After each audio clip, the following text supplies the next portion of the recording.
Welcome everyone to the Kendall Report. It is hard to believe Thursday night, the final report for the week, and we're just seeing the carnage continue today. In the live room, there was a couple opportunities for the market to bounce.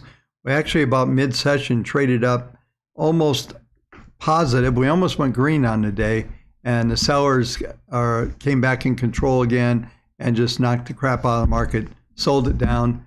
They attempted to test that 3903 level I've been talking about. That blew out tonight. FedEx can take credit for that. Just about, I see the comments on here. It's the end of the world is ending, all that. Yeah, not just yet, I don't think. If it is, why you guys are on this broadcast right now wasting your time with me, I'm not sure if that's really the case. I know everybody's feeling bearish. There's no reason not to, that's for sure. But before I get any more in depth tonight, make sure you hit the like button and subscribe to the channel. So a lot to talk about. We're seeing some, like I mentioned last night, we're starting to see some liquidation in the short-term strategies, and rightfully so, but they're still hanging on better than I would have thought. I have to tell you, and I'll go through these details here in a few minutes, but I'm not seeing the database hang on like this, and I've been researching the heck out of why it's doing this. It's not keeping me bullish. I'm not bullish. I tried to make that clear last night. There certainly were things in place that look like we might be able to set a little bit of a rally. We've got quadruple witching today. We've got a whole bunch of stuff going on. And then really, in my opinion, and the title of this video tonight is everybody's focused on the Fed. And so if anyone in this room doesn't know what the Fed's going to do, please raise your hand. I think we all know. They're going to do 0.75, and then are they going to taper back? That will be the next story after this, what's going on here. I do think it's kind of interesting because the bears have been really, I talked about this in the live room today, they worked their ass off to get this market down here. And you know, they got to find some more friends. And best I can tell, everybody's bearish. So I don't know where they're going to find the friends yet. And I keep saying that these are the kind of action that we get, and this type of sentiment we get, that we get a pretty major low out of. I'm not saying we have a low. I'm just saying this is the conditions that they exist in. And in fact, I might point out we're at 3,900, not at 3,600. We're still trading 0.618. We're just a little bit below it. I'm going to talk about a number in the technicals, which is always a drop dead number for me on a pattern like this. And I'll talk about that here in just a few minutes. But let's try to take a look at what happened yesterday economically. We'll talk about the markets, then we'll get into a little bit of a narrative as far as we're coming into the Fed and what we're probably going to all be focusing in on. But we did see retail sales came in weaker than expected. They were expected flat. Everything was cranked back from even the previous month. So it was a pretty bad report, to say the least. Claims came in better. How in the hell is the labor continuing to sustain itself here, right? You got FedEx coming out after the close, just basically saying they're not going to ship another package for the next 10 years. And everybody's reacting to that. We printed down in the futures pretty good on that report. So that kind of hammered down through that 3903 level. But yeah, these are the kind of sentiment you're getting, the kind of things, everybody's saying the same thing. I don't know. I've been around a long time. It makes me nervous. I'm just saying. It's making me nervous that everybody's thinking the same thing. I was on a Twitter Spaces for a little bit today, somewhat interesting space, and they're talking about these failure to delivers and the apes and all that on AMC, and I think it's very interesting. I think there's some really serious things, integrity issues going on in the markets. I was talking to somebody else earlier, and we were talking about when the CME, basically LME, X'd out the nickel trades earlier this year. Well, it goes back to 2010. They did the same thing with the E-minis on a flash crash. And even some of the brokers have actually done some things that are just never heard of, where they just scratch trades out of the book of their business because it might hurt them, and they figure out a way to make it the least amount of pain. That's not how the capital markets are supposed to work. And so if we are at risk of anything, I would say we're probably at risk of, if there's a failure, these are the funny, I'll just bring up a couple of funny points that came up with when I was listening to this space, is that, if we are there, why do you guys own anything? Why aren't you out of the market? The answer is you're not, and most of you aren't. And maybe you're short, that's good. But if all the clearing firms, all the broker dealers are corrupt and everybody's going bankrupt, where are you going to get your money? This is an interesting scenario, I think, because people are talking about, well, if you direct register your stock, then you don't have to worry about if your broker dealer goes bankrupt. Yes, you do. Because trust me, if broker dealers and the infrastructure of the financial system is crumbling, there isn't anything else that's going to be absolutely worth a at all. Okay, nothing will be worth anything.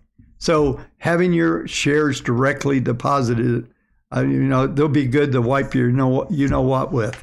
So if those kind of scenarios are out there, then man, I hope you got lots of survival gear, whatever that means to you. I just don't want to trigger the YouTube folks, but I'm just saying that if that's where we're at, man, we're in a dangerous spot. None of us should be doing what we're doing right now. I would tell you that, including myself, should not be doing this. I happen to think along the lines more that there are probably more people trying to fix this shit than trying to break it. And I do believe we have people trying to break the system on a number of levels.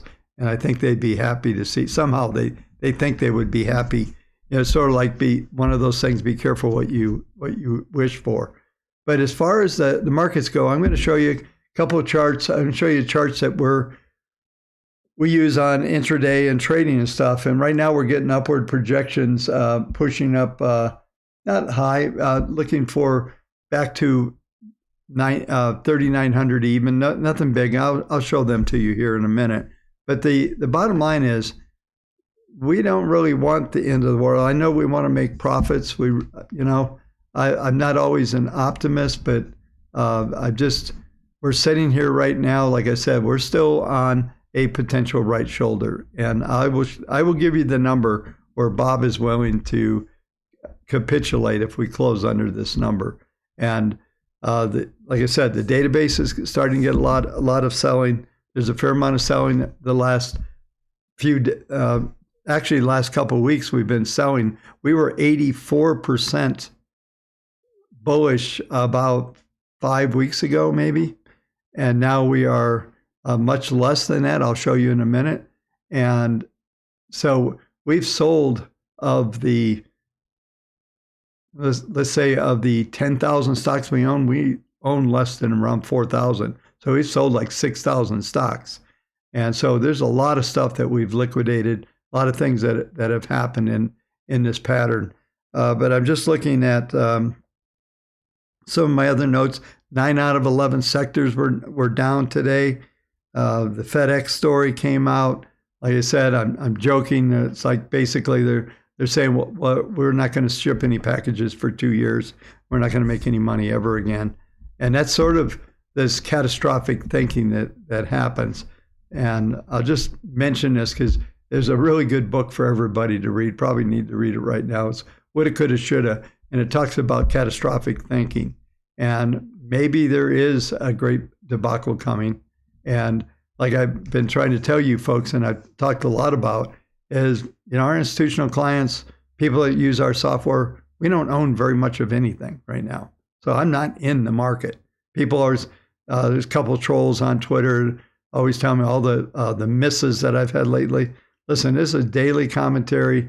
I look at the numbers. I put out them. I've been doing the same way for a lot of years, and I'll continue to do it that way.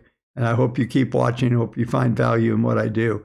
Everything that we're looking at right now is definitely negative. I've been talking about the negative patterns that are in place and that we don't own anything. And that's really how I see the world, once again, through our portfolios and through that world. As far as the indexes go, we're still, I know it sounds like, we went all the way up to 4130, 4160, which I had projected a week ago, Thursday, whenever it was. And that was, we did that in the live room. I put that trade out, the 5-day trade, the three-day reversal bar, that trade worked perfect, to perfection, actually.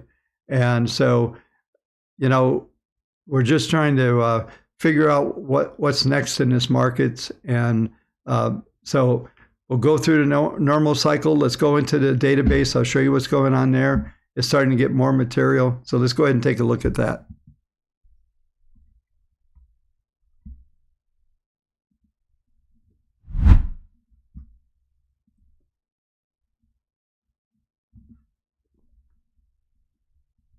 So the database is down to 48.46. You folks know the metric, 42% is where the traction gets below that level, then we start to see further deterioration.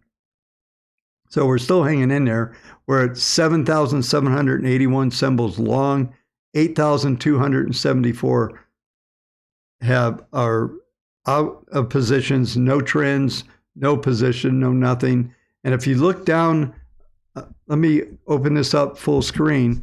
If you look down just below these stats, you'll see down below it shows the exits for going back to the 6th.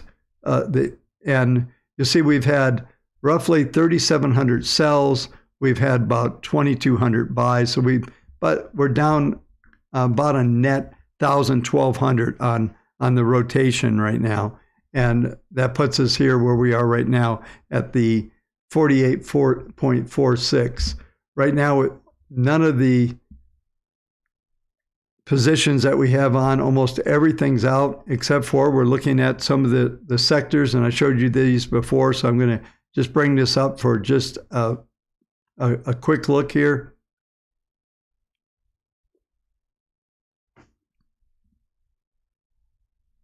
This is the pattern. We're off the lows. We're seeing this stair-stepping pattern coming here. This is on consumer cyclical, and we go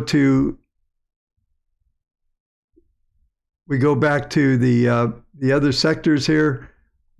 We look at energy. I showed you this the other night. Energy is still in a solid uptrend. You can see it's trending up. And if we look at this model here, you'll see that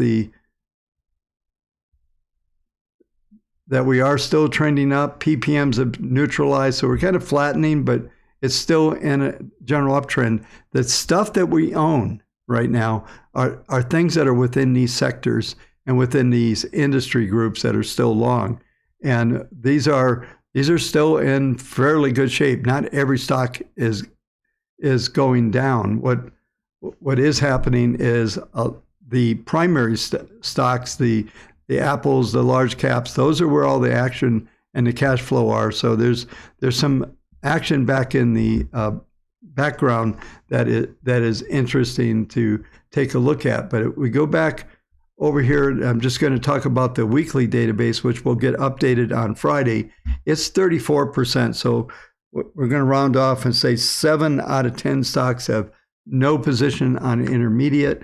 I suspect if we stay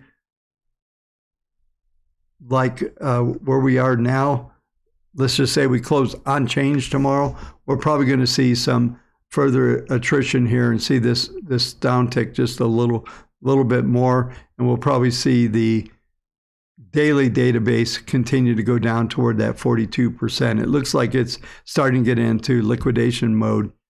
It'll be critical. Today's Friday's close will be critical for a lot of reasons, not to mention with the quadruple witching and everything else going on. So let's get into the technicals.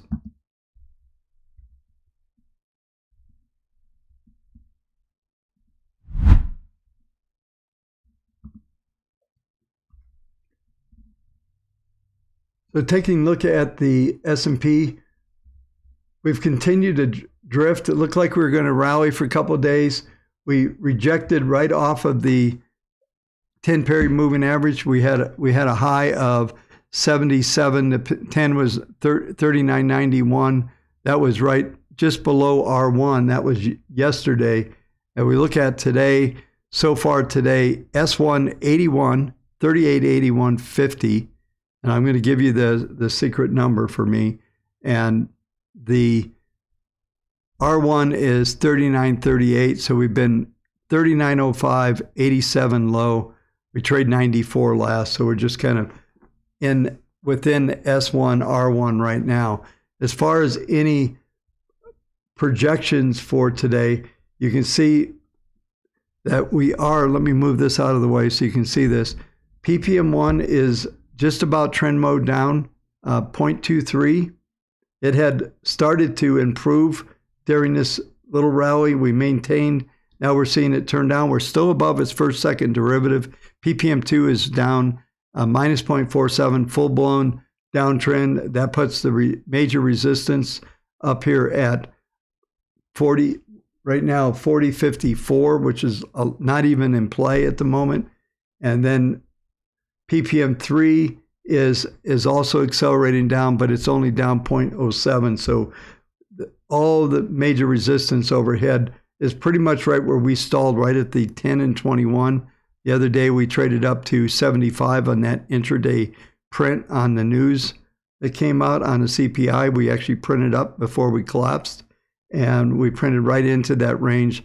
That was at that time we had just gotten just a little bit above there, which was around that 41.26, and I had targets 41.33 to 41.66, and that got satisfied. And if I went through the 5-day trade, you'll see that it was a perfect hit on that trade. So that trade finished, and now we come back and we have penetrated through that low that we had here at low 39 even on the nearest futures. Let me double check this number here. 03, 3900 even. So that was the number we took out tonight. Right now we've had the low of 38.87. If we went to the previous contract, September contract had an intraday low of 38.83. So here's a number that I utilize always. Right now, I mentioned that we're trading right around a 0.618 retracement right at the 39 handle. We're just a touch below it. The key number, I always use this GAN number as a pattern break number, where if it closes below this number, I'm going to give you here in a second, that is a pattern break. Even though it may close under that number, it may bounce, but then there's more downside. I haven't been into the new lows from the 3600 camp as we've been going sideways here. So we still have, there's still a shot here for it to hang on to, but all of the trend, like I said, we're basically in trend mode, PPM 1 and 2, but here's the number. It's a 0.66 number. It's 3870 is my drop dead number. If we close under that number today, then we're in big trouble. We're going to retest 3600 and probably get much, much worse. And I suspect if we close down anywhere in these levels, we're going to see lots of liquidation in both our short-term databases and the long-term databases. And the short-term database is really for more of a short-term sentiment. The intermediate or the weekly models are really what drive most of our portfolio management that our managers use to decide which way the markets are going or what their symbols that they're trading are going. And so we, like I said, there's only 3 out of 10 of those that are long right now. So most portfolios are 60+% in cash. 50 to 60% is kind of the minimum right now. There's not much invested more than that at the moment. So, but the pattern that's set here, if we break below that, then I'll be in the camp for the 3600s, and then I'll start talking about maybe some fib targets on the downside if they show up. For right now, still hanging in there, like fingers on the cliff, right? Hanging on. right on the edge of the cliff, and we'll see what happens. Tomorrow's a quadruple witching, and we're going to get a short covering. A lot of times we get some unwinding of the positions on Thursday. They'll kind of front run the whole thing, and maybe that's what we were seeing today when the market rallied. Everybody was looking, maybe they were looking to sell on that rally. Who knows? It's no way to tell what was actually going on in the scene, behind the scenes. But I can tell you the sellers were relentless in there, and they just kept coming wave after wave again. It was very similar to Monday, but not nearly as big by any means from the magnitude and the strength. But the one thing that I'll just mention, and we talk about this in the live room today. I actually had a good day trading in the live room. And if you, when you see these kind of markets like this, the order book just kind of gets illiquid. There's not a lot of liquidity in these markets. And if we go back to 2 weeks ago, Friday, when the market broke the first time, ever since then, liquidity has been almost non-existent. It's just been air pockets all over the place. That's why you see these big 20 and 30 and 40 handle moves, like not today on the close, but yesterday's close. We made a new low at 39.19 and rallied all the way to 76, right? Just almost a straight line up by the close of the futures. So the reason why we're seeing that is there's no liquidity. And when people start to unwind these trades, whether it's the algos or whoever, they're literally not, there's no one on the other side, and they just bid these markets, and on the same side, on the downside, they're just getting knocked down. So liquidity is really, really bad right now. So that is something that is to be watched, continue to be watched very closely. If you have access to level 2, especially on the S&P futures, that's something to watch closely. Let's do one more thing here before I move on.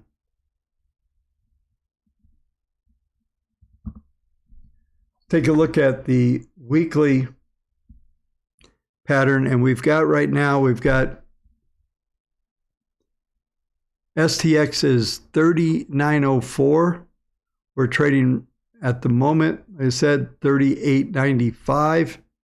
And if we close under 3904 on a weekly basis, that suggests we should get 1 to 2 weeks sideways. Not down, sideways.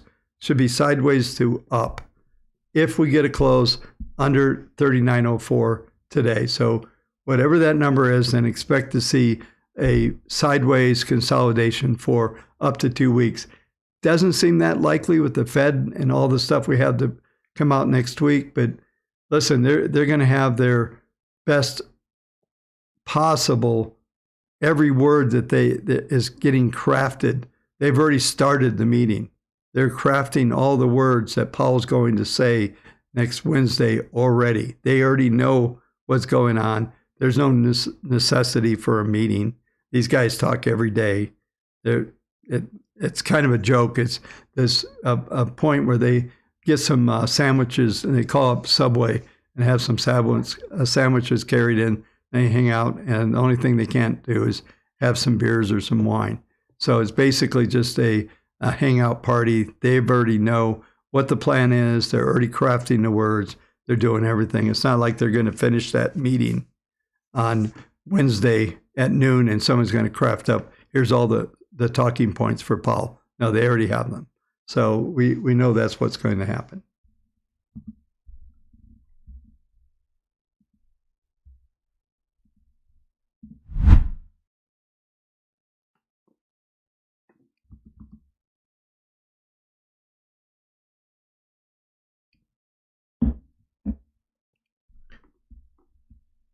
All right, next we'll cover the NASDAQ. NASDAQ's also trading STX 12,002 on the weekly. I'll just stick with the weekly here for a second. 11,914 last trade, low 11,890. We're coming close to the 200-week moving average again. That's where we basically bounced from last time we got down here.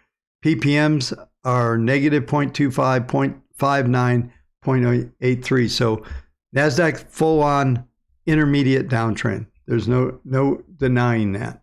This is definitely happening. It would take quite a bit. We'd have to get back probably over 13,000 to even break this pattern right now. But we're seeing acceleration and downside. It will be interesting when we come in on Sunday night to see what's going on with all of how these indexes respond after we get Friday's close, and see how the reopening on Sunday night looks in the indicators. But right now it looks pretty negative. Let's go over to the daily. Looks very similar to the S&P. Once again, it's interesting because the PPM1 is staying above its first second derivative. It's actually turned up. From the standpoint, we'd have to close above R2 tomorrow, 12,242. We'd have to get above that. That's 300-point rally. That really isn't that hard in this environment right now to get to. But this is definitely where we'd have to get to turn this around.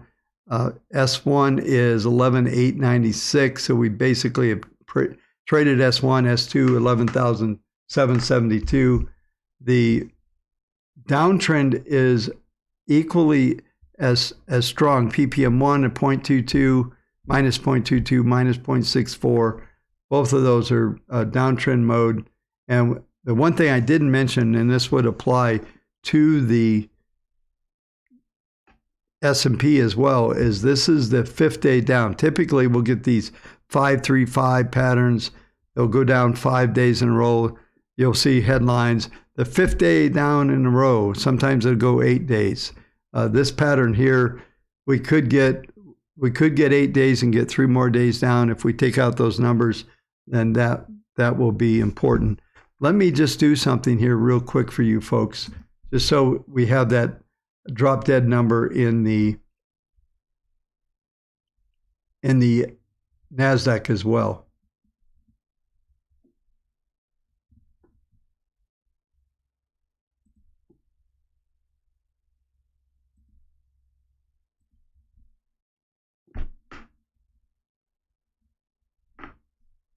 So it's 12,050. So effectively, we've taken out 0.66 here. If we close under 12,050, so we have to run 150 points from here. We close under that number, then the NASDAQ's probably leading us down into the next level. So today's close is more critical there on the NASDAQ than on the S&P, but they're both very close. And in fact, NASDAQ has already penetrated through that number. So a close under that would be very, very bad. And like I said, from our database, I suspect we'll see more intermediate sells. I think we'll see more liquidation of the daily. All of that's starting to happen as we go through this whole pattern.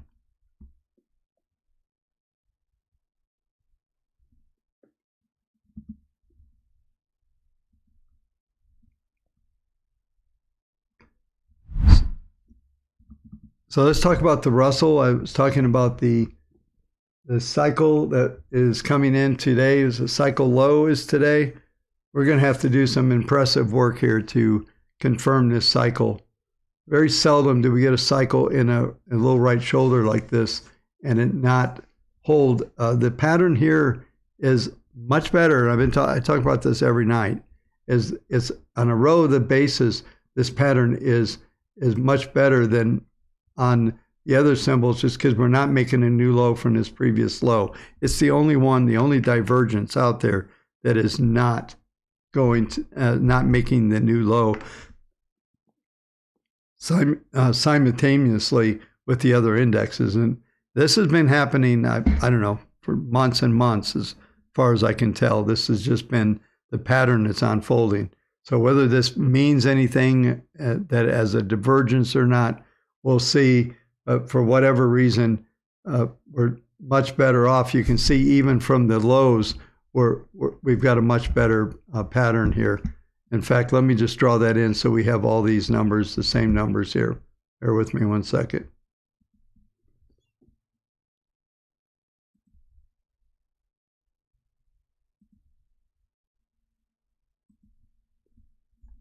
Yeah, so right now we're only a 54.26% retracement on the NASDAQ, where the others are a little greater than 0.618. And looking at the numbers here, 0.618, 1790, we're at 1825. The 66 number is 1770. So that's the magic number to watch here on this one.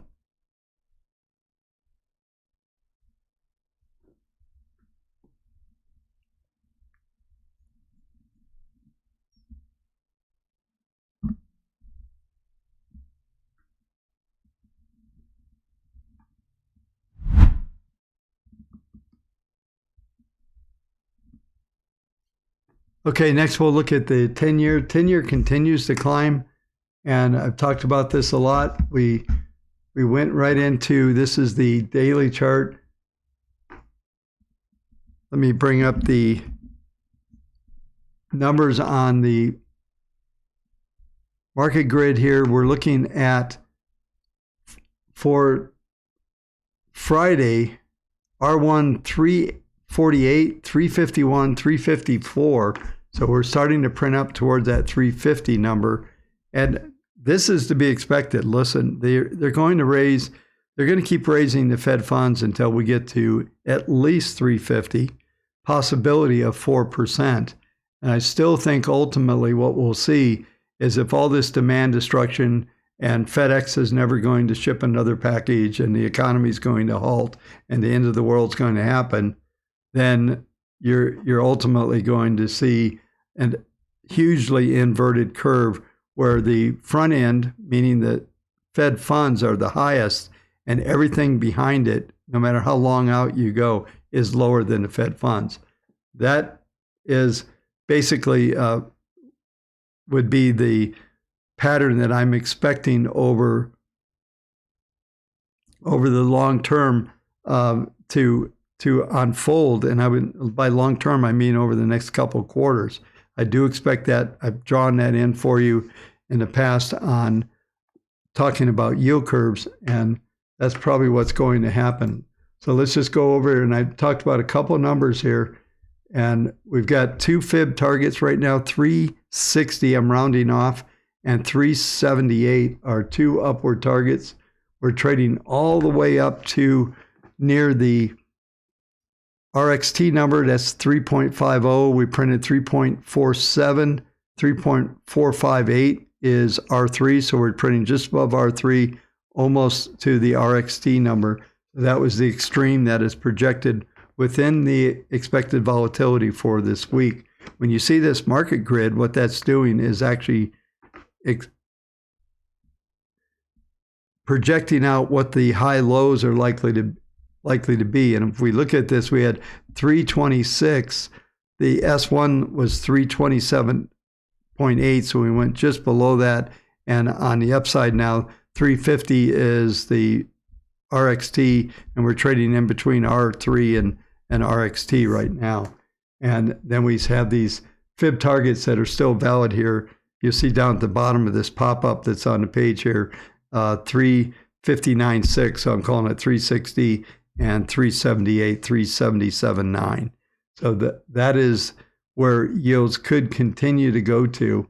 And I haven't brought this chart up, but since it's the end of the week, let's just see if there's anything out here on this one here. We'll bring up the monthly chart. Yeah, so monthly, this is for the month of September. R2, 342, so we're through that. 358 is R3. 372 is RXT, so that would match up with those numbers of the fib target numbers here, and they're reachable within the expected volatility for this month. So these are pretty big numbers, and we're looking at the PPMs here just off the map. 8.62. These are whole numbers. Not a lot of times I talk about 0.25. These are 8.625. These are very big numbers. And we're also getting into a pattern that I talk a lot about, the rising 10 through the market grid.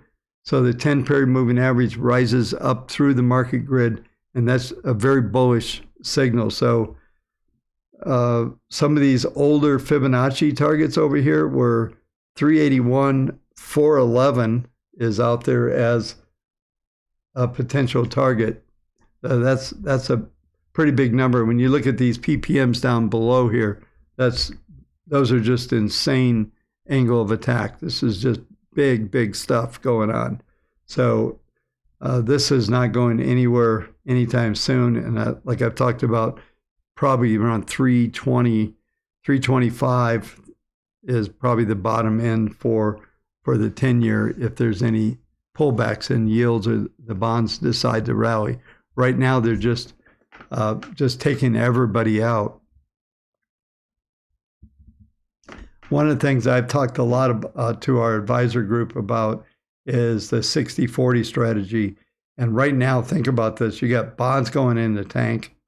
You got the stocks going in the tank. So if you're an asset allocator, there's never been a worse time in history right now for you. And this is exactly why you don't make those bets like that and assume that these correlations and they're always going to be fixed like they are. We've got probably one of the more unique well, no, not probably more. Let me restate that. We have the most unique situation in history where we have massive amount of debt. We've got massive amount of spending. I remember going back 2020, 2021, and I was talking about how the Fed needed a partner, someone to spend the money. They needed the Treasury. Well, what did they do? Biden put in, Grandma Yellen, and boy, she's just all over it. If you let her, she could fix global warming in 2 or 3 days. It's amazing, but $100 trillion and it just goes away. It's amazing how it works. So, but the point is that they got the partner, and the partner was the Treasury to spend the money, and now they're dealing with the inflation, all the expansion of money, interest rates going up. Like I said, it's amazing to me that somehow the labor market just keeps stable. And so people are working. So it's like probably one of the more confusing times. It certainly gives the government officials the opportunity to, let's just say, to argue that everything's just fine because people are working, even though they're making less because they're stealing money through inflation. So we'll leave it there.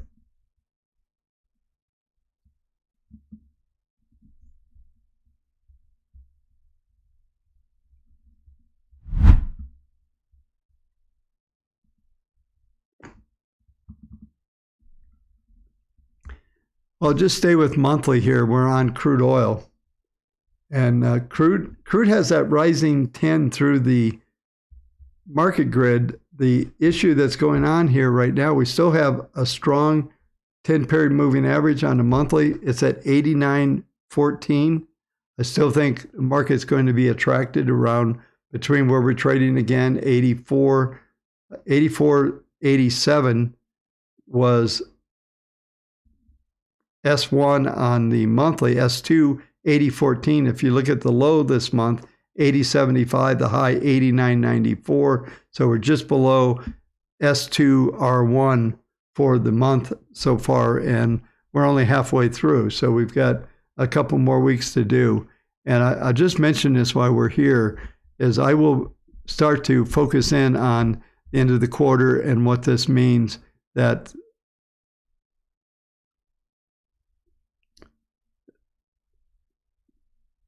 what this means in this pattern. So as far as, let's go to the weekly.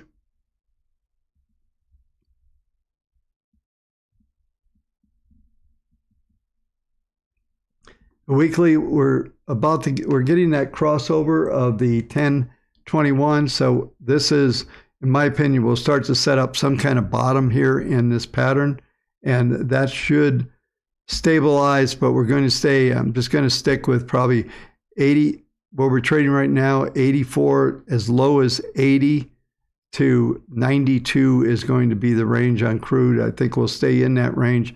Somebody pointed out that, which is one of the more ridiculous things.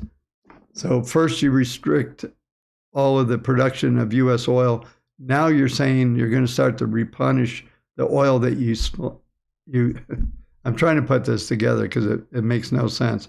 You're going to buy the oil at 80 now. So now there's a put at 80. That's not why I picked that number. It has to do with the technicals. But now you're going to buy back all the reserves at $80 and support the market. Why wouldn't you want it to go to 60 or 55 or something like that? And especially when and just kill inflation with that. But instead, you're going to fill the tanks back up at 80. So very, very interesting, folks. We have just crazy people running our country and our world. But yeah, so this pattern is, I've talked a lot about this. I think we're trying to stabilize a little bit. And I think ultimately over the next couple of weeks, we'll be able to put a number on this. I think we'll put the stability and we're starting to see some of the PPMs turn up on a weekly and start to see maybe some rotation, some of the stock rotation maybe will happen on that XLE hack, and I'll bring that into focus on the channel next week. We start to see some of these things start to form.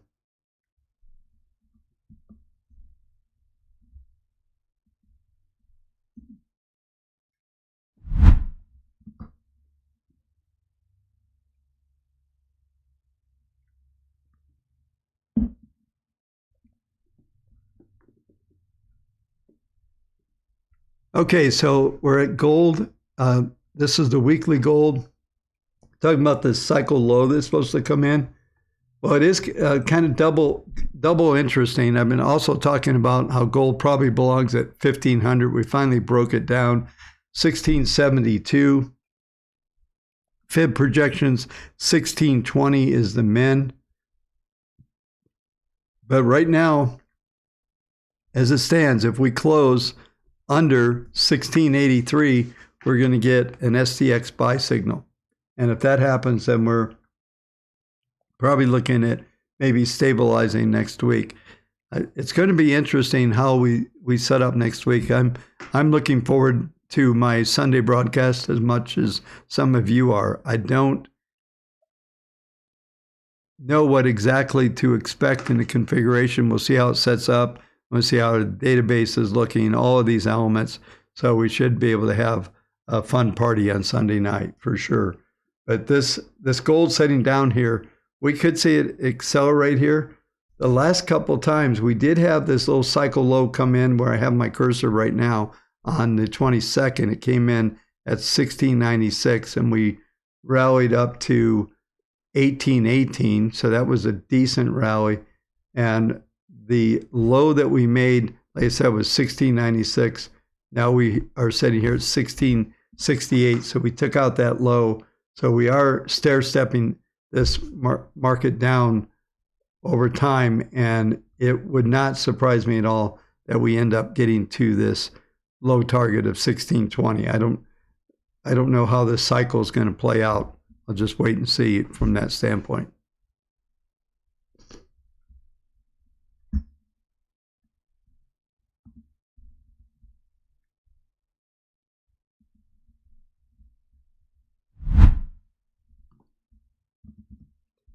All right, we'll go to Bitcoin. Let me expand this pattern just a little bit. Here we are at Bitcoin at the STX number as well, 19,280, low 19,520, last 712. So we're sitting here right at the extreme end. Like I've been talking about, PPM are still negative. They're turning back down. There's still a lot of downward pressure here, and we continue. How many weeks is this now? Let me just count something. This would be 5 weeks under the 200 period moving average. It's still positive, but that's going to continue to be some substantial amount of resistance, and that's at 23,315. So we've not been able to get back above that once we broke, and this break goes back to the 821 break that occurred.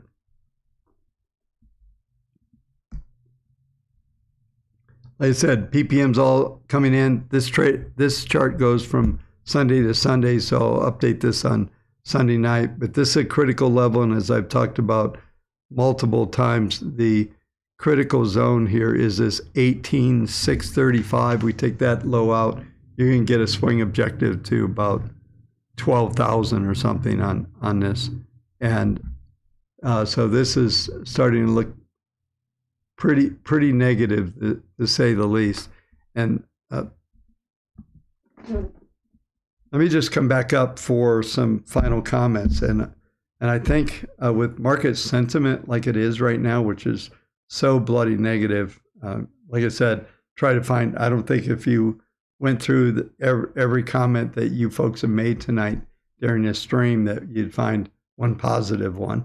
And so, I mean, it's like the meter, you know how they have those meters in TradingView that show you bullish, bearish, and you can fade them almost every time. If it's bullish, you can go short, you know what I mean? But anyway, that's sort of what it's like right now, is where it's all the way over in the red, the needle's all the way to the far left. So it's going to be interesting to see how this plays out. You know, like I said, there's a number of possibilities in this market yet from the standpoint of markets holding and the end of the world not coming.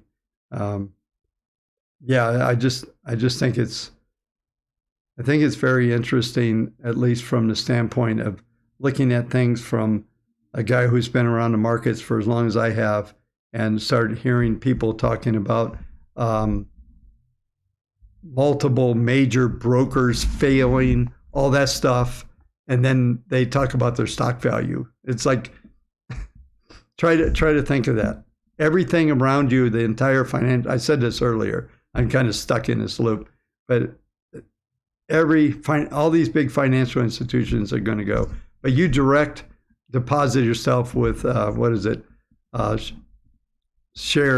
stock share or whatever it is, right? You have direct deposits, but you have your certificates, even though the company has no capital, can't raise any capital, there are no banks, there are nothing. Somehow that's a good thing. You're in good shape. Man, a lot of folks got a lot to learn here. And, you know, as bad, you know, I think somebody said it. I glanced on the chat line a little bit ago. Somebody made a comment that, you know, hey, it's election time.